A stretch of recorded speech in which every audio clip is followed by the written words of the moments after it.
And welcome back to the Soric Reisa channel, XIV Universe Edition 3. This edition we're going to do a couple of things a little bit different, keep you guys entertained and enthralled up until 3.1's release during the maintenance here. We're going to jump in first with a bit of fan art that came off of the feed at Nena Coat. It's a machinist in an action frame, motion pose with some highlighting done of the gun, the gauze barrel, and the ethereal converter on the hip. There's some really nice brushing that's been done to the background to give it that motion feel. It's a really fantastic piece. I like it a lot. Now this past week I was doing my normal rounds outside of the game, and I'm a subscriber to Limit Break Radio. I've been a subscriber to them for a while. It's a podcast that also does some highlights on the YouTube channel, and there was a highlight of a very recent podcast that involved a caller from Asia who plays on a Japanese server, Chocobo. And I'm going to kind of cut the little bit of the highlight here for you, and then give you my thoughts as far as what they're discussing. You guys obviously can play the game. I've played with NA. I have one character on NA server as well, so you know I can see that NAs actually have potential. But the thing I realized is the NA focus more on the FC and static concept. Yeah. And then the general people who is in parks or without static, they are pretty much fucked, you know? Yeah. If you get a group, you don't get practice, you will never get accepted in the group. Yeah, one of the paradoxes of the NA, and one of the paradoxes of the NA community is you can't join unless you have experience, but you can't get experience unless you join. Yeah. Now I think there's a little bit of a misunderstanding on what a casual player is versus a hardcore player, and I think that there's too much of a gray zone to really have these two things in Final Fantasy XIV called out as they are. There is a crossover. There are players who have the time to be hardcore, but are labeled casual because they just don't find that static party, or they don't get into that FC that gets them into endgame. And unfortunately, it's the case with a lot of players who have a lot of skill and just don't meet the cut. What they're talking about with party finders, and all of you who play on North American servers and European servers know what I'm talking about. When you look at the party finder, it's full of a lot of stuff of people trying to sell things, people trying to get farming groups done. So you know you have to have experience. It's required. You're punished for not knowing how to do it, and so there's a lot of this going on in NA. And the caller is trying to point out on the show that on the Japanese servers it's not like that. They'll take anyone and help them learn, because they know that as time goes on, more and more people that know it will make it more possible to farm things and do things on reset day. And so it's something that I myself am in favor of. I call out to all of you who don't know how to do things to stop being shy and get in the party finder and try to put together some groups of people, and you'll be surprised. There are people in the game on North American servers like me who look at party finder, and if they see there's a learning group and we know the content and we have the time and the desire, we'll jump in knowing the content to try to help you guys along, give you tips and tricks and help you understand. But if you're just going to say, you know what, I'm not going to learn this content because I'm not in a static party, or I'm not in a free company that's willing to carry me and teach me, then that's on you. That's your fault. You need to get in a party finder. You need to start these learning parties up yourself and get some other people who are like you that need to learn the content, and hope that perhaps you get someone come in to help you teach it. If not, then watch a video and trial and error and wipe and spend 90 minutes learning something for a couple of days a week until you know it, and then all of a sudden you can join these farm parties. And that's really what the Japanese servers are doing.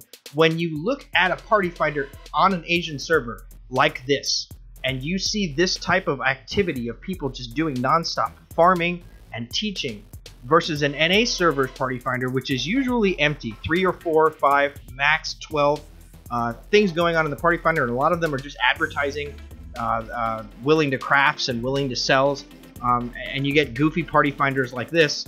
You see the difference and the caliber, and it's amazing to me that American gamers and European gamers are so focused on this static party and free company concept of having to do endgame with the same people over and over and over again, when honestly it's up to you to learn your role in the mechanics of a duty. And you know, another thing I wanted to point out, I was in a conversation with someone after listening to this, and I had brought it up to them. We were doing Alexander, and we were talking over party chat, and he says, you know, well, I'm in an FC that really doesn't do a lot of stuff. And so, you know, I don't ever get anything done. And it blows me away because it's that same mentality of believing that if you're in a free company, that's the people who you have to do stuff with.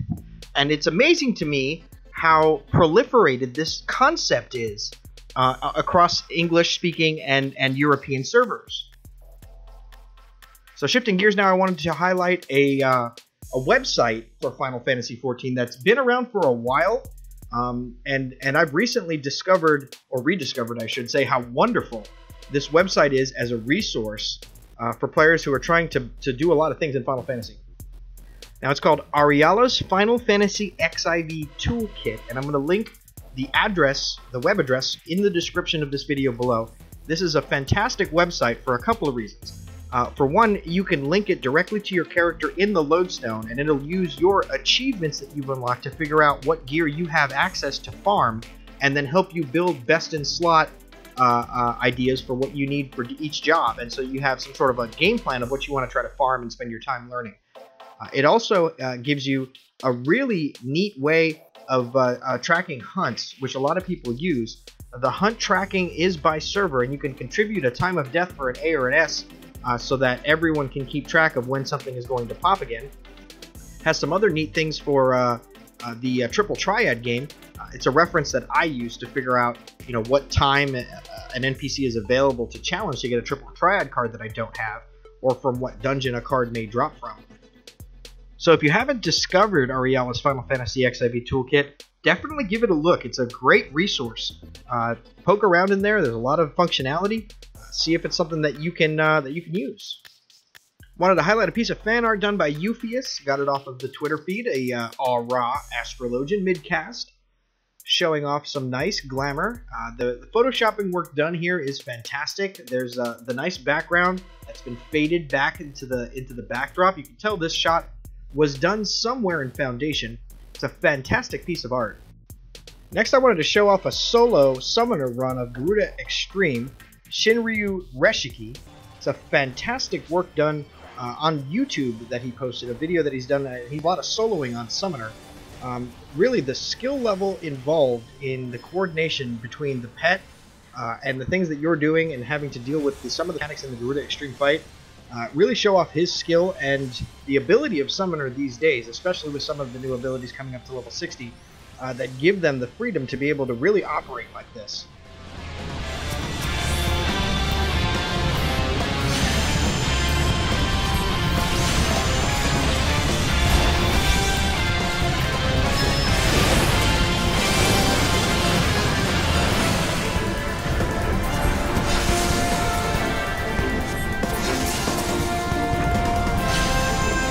My personal favorite piece of art for this edition comes from @Zealous_2, Machinist with his Bishop. Fantastic lens glaring, some nice fading in the back, and some brushing. The lighting aspects, it's just a fantastic piece of art. I love looking at this piece. Now I wanted to zoom in on some of the patch notes for 3.1 and kind of give us crafters a running start in the game to some of the things that you really want to focus your efforts on early. One of the things you want to look at is the fact that you can now get the 2-star craftable reagents, the Purified Coke and Razak Coat and so on, with law tomes. And so you're going to find a lot of this popping up on the market board. The cost for this, the value of how much it's going to be worth to buy this with Gil from players who don't craft, who are using their unused law tomes to sell this stuff, may depend on your server, may depend on the demand for the item level 180 gear that you'll be able to make with this. But the biggest value will come from being able to make the crafting job specific gear that's available using these materials.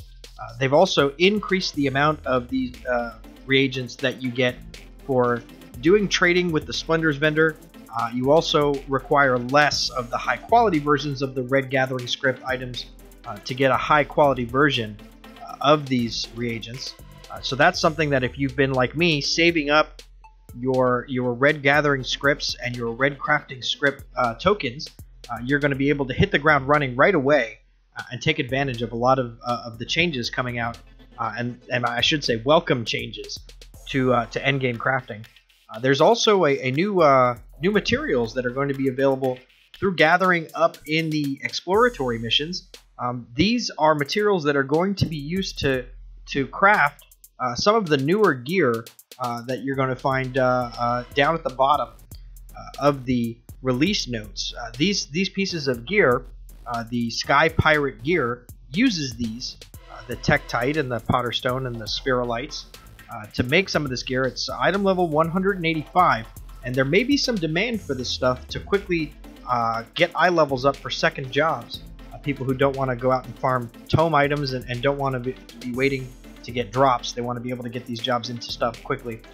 They're also releasing a new type of a mark log. The clan mark log, exchanged for 500 Centurio seals, can be used to upgrade item level 200 esoteric gear, not the weapon.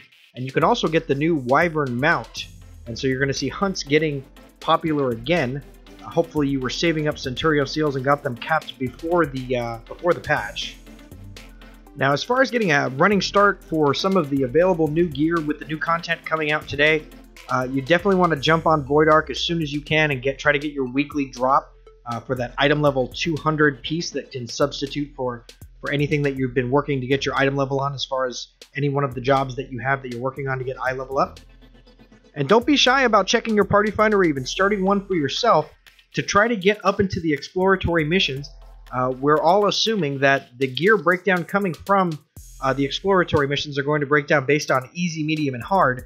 And so obviously if you want to get a shot at some of the higher eye level things, you're going to want to join in with a free company that's got airships that have slots available for bodies to go up and do some of these hard mode things. You won't be able to access the harder mode exploratory missions from Foundation. You'll have to join a free company's party to go with them, but you won't have to join their free company.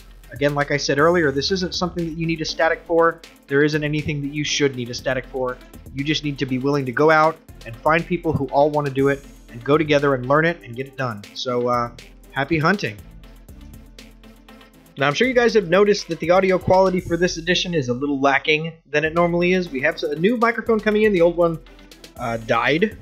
So that's coming forward. We're also doing the next season of XIV Cribs. We've been working on a couple of different episodes of XIV Cribs, and we're doing a couple of changes. Theo wanted to change it up a bit, and now what we do is we actually approach those who are subscribers who request that we come do their cribs ahead of time. We do a walkthrough with them. We get together with them to try to schedule a day and a time that's going to work for having some members online, letting them be in the episode, and kind of giving them the ability to tell us more about what their app's about and what they're doing. We're also working on another Real Talk spoof, this time with Ninja. It's hysterical. We're just waiting to do some finishing touches on that, and that'll be coming out here in the next couple of days, so stay tuned. And that does it for this edition of XIV Universe. If you enjoyed the edition, please hit that like button to share this video with the world. Don't forget to subscribe to get more of our videos in your feed here at the Soric Reisa channel. You can contact us at Soric Reisa, Twitter, or at our email address, soricreisa@gmail.com. I'm Soric. Thanks for watching.